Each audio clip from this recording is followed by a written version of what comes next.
Pantas saja, Pak Presiden Prabowo Subianto serta Presiden ke-7 Republik Indonesia Joko Widodo sama-sama ngotot untuk mendesak DPR agar segera mengesahkan RUU perampasan aset agar memang bisa digunakan untuk merampas aset para koruptor di luar sana. Namun sepertinya Undang-Undang Perampasan Aset belum juga disahkan oleh DPR. Bahkan hingga berita ini diedarkan, belum ada keputusan resmi dari DPR, baru sebatas wacana dan baru sebatas rancangan undang-undang. Perlu diingat bahwa rancangan undang-undang berarti bersifat belum resmi atau belum bisa digunakan sebagai landasan hukum untuk menggunakan undang-undang tersebut. Jadi intinya Undang-Undang Perampasan Aset di DPR belum juga disahkan dan belum juga ada pembahasan lebih lanjut. Kemudian kali ini Pak Presiden Prabowo Subianto mencoba melakukan beberapa inovasi terkait perampasan aset koruptor, dan kali ini ada fakta yang paling mencengangkan bagi kita semua, di mana pemerintah Republik Indonesia menemukan uang hasil koruptor dan menyita uang tersebut, bahkan sampai tidak muat ketika dipamerkan di keterangan pers pemerintah Republik Indonesia.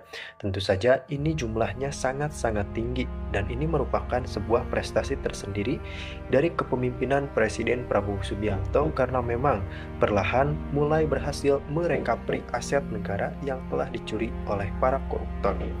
Dilansir dari Kompas.com, Menteri Koordinator Bidang Politik dan Keamanan Budi Gunawan dan Jaksa Agung Republik Indonesia kompak menyebut bahwa uang hasil pencegahan korupsi tidak dapat dipamerkan di ruangan Kejaksaan Agung lantaran jumlahnya sangat banyak. Ya, tentu saja ini sangat miris karena memang ternyata koruptor ini sudah jauh merugikan negara kita.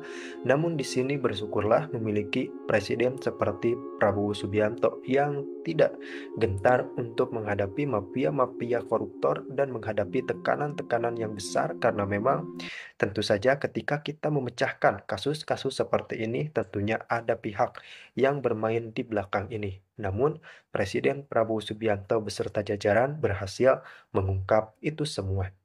Budi menegaskan sejauh ini pencegahan korupsi selama 3 bulan telah berhasil menyelamatkan setidaknya 6,7 triliun hasil korupsi. Tadi mau diletakkan di ruangan ini, tapi setelah diukur, namun ruangannya tidak cukup, ujar Budi, karena memang beliau ini sebagai Menteri Hukum dan HAM, dan memang kita patut apresiasi bagaimana perampasan aset serta pencegahan-pencegahan korupsi di Indonesia mulai diperbaiki oleh kepemimpinan Presiden Prabowo Subianto dan Gibran Raka Buming Raka. Tentunya ini hasil juga desakan dari kita semua. Saya tahu bahwa Anda semua setuju dengan Undang-Undang Perampasan Aset atau keputusan Presiden terkait perampasan aset koruptor, dan alhamdulillah mulai didengarkan oleh Pak Presiden. Pak Prabowo Subianto melakukan langkah-langkah berani. Ini benar-benar sesuai harapan kita semua. Bagaimana Prabowo Subianto melakukan inisiasi serta melakukan powernya sebagai Presiden Republik Indonesia, orang nomor satu di Indonesia, mengerahkan semua menteri kabinet terkait untuk melakukan pencegahan-pencegahan serta perampasan aset bagi koruptor. Lumayan 6,7 triliun, hitung-hitung nambah APBN. Tentu saja jumlah ini sangat worth it, dan ini awal yang baik bagi pemerintahan Prabowo Subianto.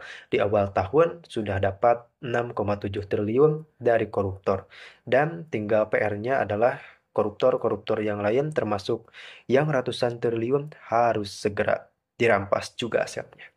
Senada dengan Jaksa Agung, kemudian Bapak Jaksa Agung mengatakan bahwa barang bukti cukup banyak dan butuh waktu jika harus ditampilkan di ruangan. Ini menandakan bahwa sangat banyaknya uang 6,7 triliun sampai ruangan konferensi pers tidak bisa menampung uang tersebut karena memang jumlah dan pecahannya sangat banyak.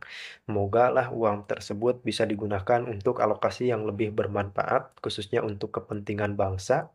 Dan Jaksa Agung serta Bapak Menteri juga memastikan bahwa dananya sudah aman, uangnya sudah aman, dan di backup oleh beberapa aset negara lainnya, karena memang kita tahu bahwa uang ini sangat sensitif. Namun jangan hiraukan, jangan risau, karena memang uang tersebut intinya aman. hampir 1 hari harus menghitungnya dan mengembalikannya harus menghitung lagi. Dana ini ada di Ekstrakom BRI katanya. Oh, jadi memang dana tersebut ternyata sudah berada pada pihak bank dan kali ini Bank BUMN, BRI menaungi itu semua menghandle masalah uang karena memang ternyata ketika saya ngobrol dan diskusi pengembaliannya pun sangat rumit. Mengambilnya harus dihitung, bayangkan menghitung 6,7 triliun meskipun ada mesin tapi membutuhkan waktu yang sangat banyak.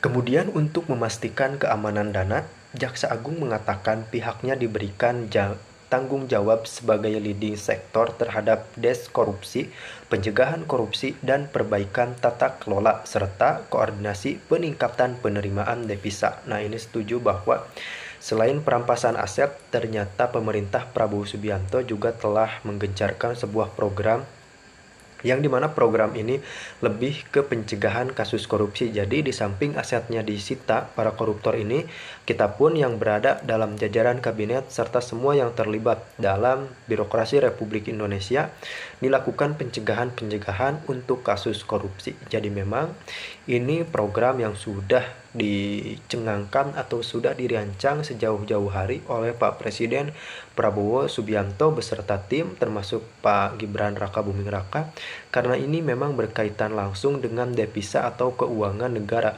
Yang namanya uang pasti sensitif. Pada hari itu, Jaksa Agung, Menko Polkam, dan jajaran menteri lain menggelar rapat koordinasi terkait koordinasi pencegahan korupsi dan perbaikan tata kelola Kejaksaan Agung. Rakor turut dihadiri oleh Tipikor Polri, Wakil Ketua Dewan Komisioner Otoritas Jasa Keuangan, Kepala Komunikasi Presiden, dan lain-lain. Karena memang rapat tersebut dinilai sangat penting terutama untuk penanganan kasus korupsi di Indonesia yang ternyata baru berjalan sebentar saja kepemimpinan Prabowo Subianto sudah berhasil menetapkan beberapa tersangka yang berada di balik kasus yang sangat rumit. Contoh saja ada nama Tom Lembong, kemudian beberapa pegawai Kementerian Kemendikbud yang terlibat judi online, kemudian ada beberapa kasus lainnya seperti kasus Hasto Kristianto yang memang berkaitan langsung dengan Harun Masiku, kemudian ada beberapa kasus lain seperti Harvey Mois, nah memang vonisnya tentu saja akan ditambah oleh kepemimpinan Prabowo Subianto, dan kemudian ada recovery aset senilai 6,7 triliun dari koruptor yang memang digunakan untuk keuangan negara yang lebih baik.